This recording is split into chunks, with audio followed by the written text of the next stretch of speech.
ჩემზე თავდასხმის დამკვეთი იყო მიხეილ სააკაშვილი, შემსრულებლები იყვნენ სპეცსამსახურები, კოდუა და აფხაზეთის სპეცრაზმი. ბანო მერაბიშვილმა ორგანიზება გაუკეთა ამ ყველაფერს. ხაშურელმა ბიზნესმენმა და საქართველოს პარლამენტის ყოფილმა წევრმა ვალერი გელაშვილმა ნაციონალური მოძრაობის მიერ მისი ცემისა და უფლებების შელახვის თაობაზე დროებით საგამოძიებო კომისიის ხდომაზე ისაუბრა.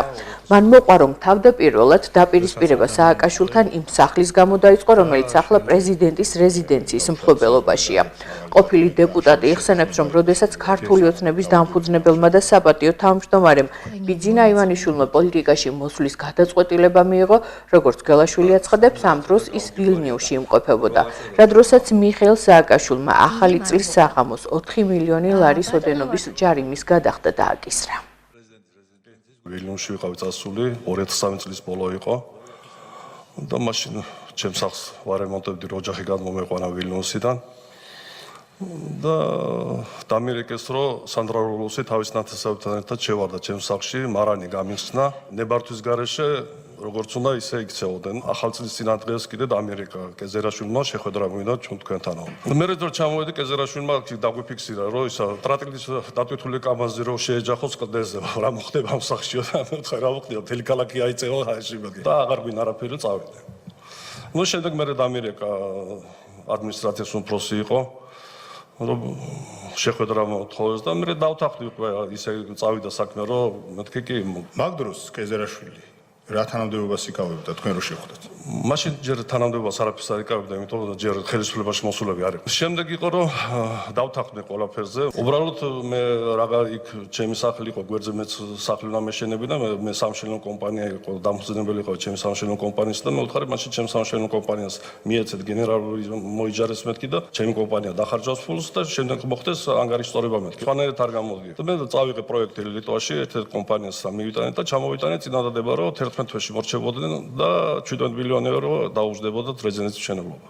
რაზეც უარი მივიღე. მე ჩემი დავალიანება გადაიხადეთ, რაც არის შესრულებები, რაც იყო სახლის ფულიც გადაიხადეთ და მე თავისუფალი პრობლემა არ მაქვს. მაგრამ შევატყვი 9 წელიწადი ფულის გადახდა არ უნდა და ვილნიუსში ვიყავი და რეზონანსის გაზეთში რაღაც სტატია დავწერე, რომ გაბრაზებული ვიყავი, გამწარებული ვიყავი, იმიტომ 9 წელიწადია ველოდებო. მე ვილნიუსში ჩავედი და ტელეფონზე დამირეკეს და ჩამოვხვალდი და ტერორისტულ აქტს მოგიწყობდო. დამემქრან ტელეფონით. მე ვთქვი ჩამოვალ მეთქი და შევხვდეთ მეთქი. მე დაჯავშნილი მანქანით დავდიოდი, აქ ჯავშნილი მანქანა მყავდა და ჩამოვედი, დაცვაც მყავდა, ჩემი პირადი დაცვაც მყავდა. რაღაცები გადამიჭერეს მანქანაზე დამეზიანე, სიძულებული ყო მანქანა სერვისში გამეგზავნა და გადავჭექი მეუღლის მანქანაზე. და მივდიოდი ხაშურისკენ. და ელიავის ბაზრობას გავცდი თუ არა, ბლოკირება გამიკეთეს ორმაშინის სფერომა მანქანამ და უკიდან ავტობუსიდან გადმოხდნენ სპეცნაზის ფორმაში 7-8 კაცი და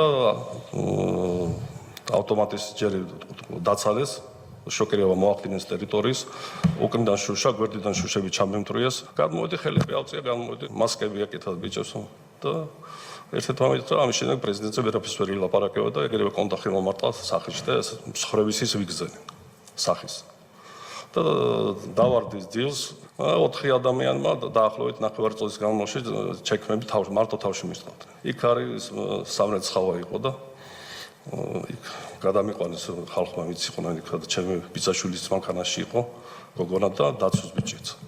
და იქ დამაჯინეს და მაშინ დარეკა მეუღლემ ვილნიუსიდან და მე ვთხარი სასწრაფო თვითმფრინავი და გამიყვანე აქედან მეთქი. თორე არ მაცოცხლობენ მეთქი.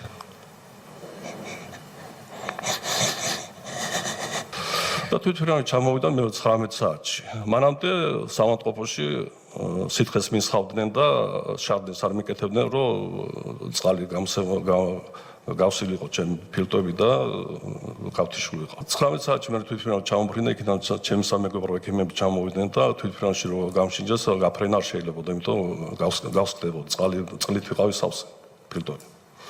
და იქვე 1 საათი რეაბილიტაცია გამიკეთეს, სითხით გამოთავისუფლეს და მე გავფრინდით ვილნიუსში. უცრავად გადასხმებს მიკეთებდნენ, შეგნებულად აკეთებდნენ გადასხმებს, წყალი შესულიყო ფილტვებში?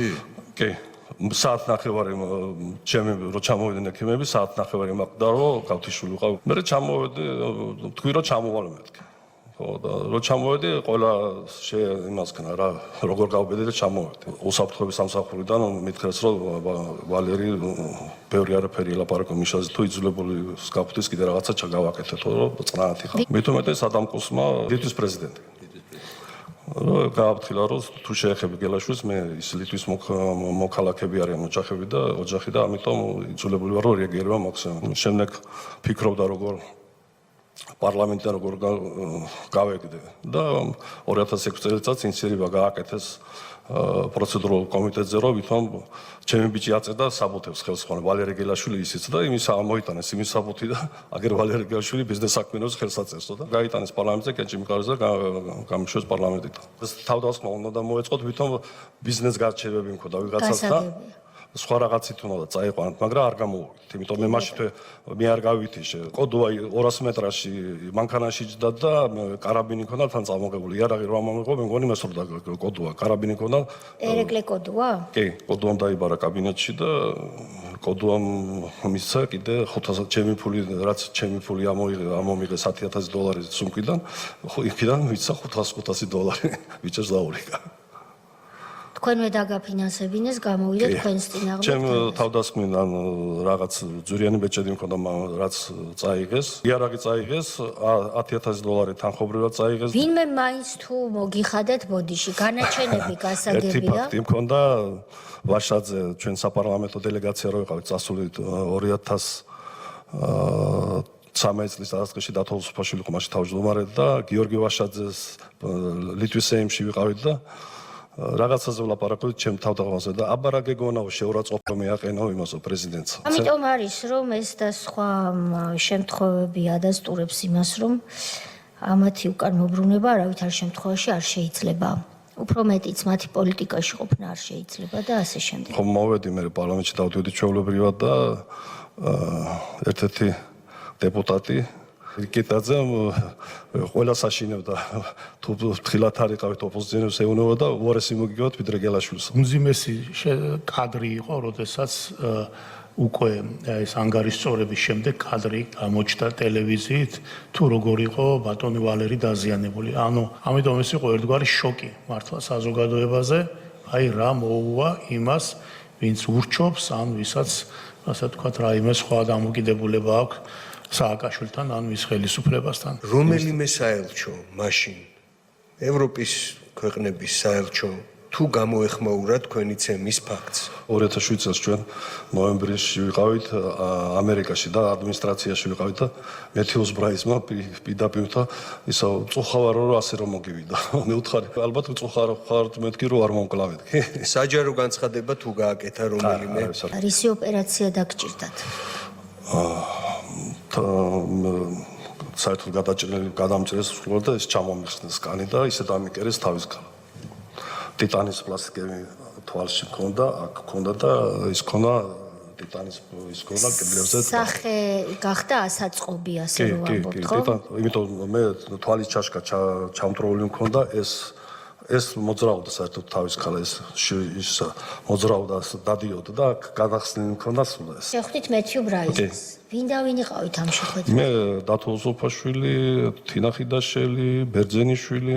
რომ მივედი და დათო მოთხრაისის გელაშვილიო, მიხეილ სააკაშვილმა თავდასხმა მოაწყო და I'm sorry-ო თქვა. წუხარო. ეს ის მეთიუ ბრაიზა, რომელმაც ქართულ ხალხს საპრეზიდენტო არჩევნების დროს მეორე ტურის ჩატარება არაცალა, ისე მიულოცა სააკაშვილს ვითომ გამარჯვება. დაჟე ინფორმაციაც გვაქვს, რომ სააკაშვილმა თურქეთში 9 მილიონი დაჩაუყიდა.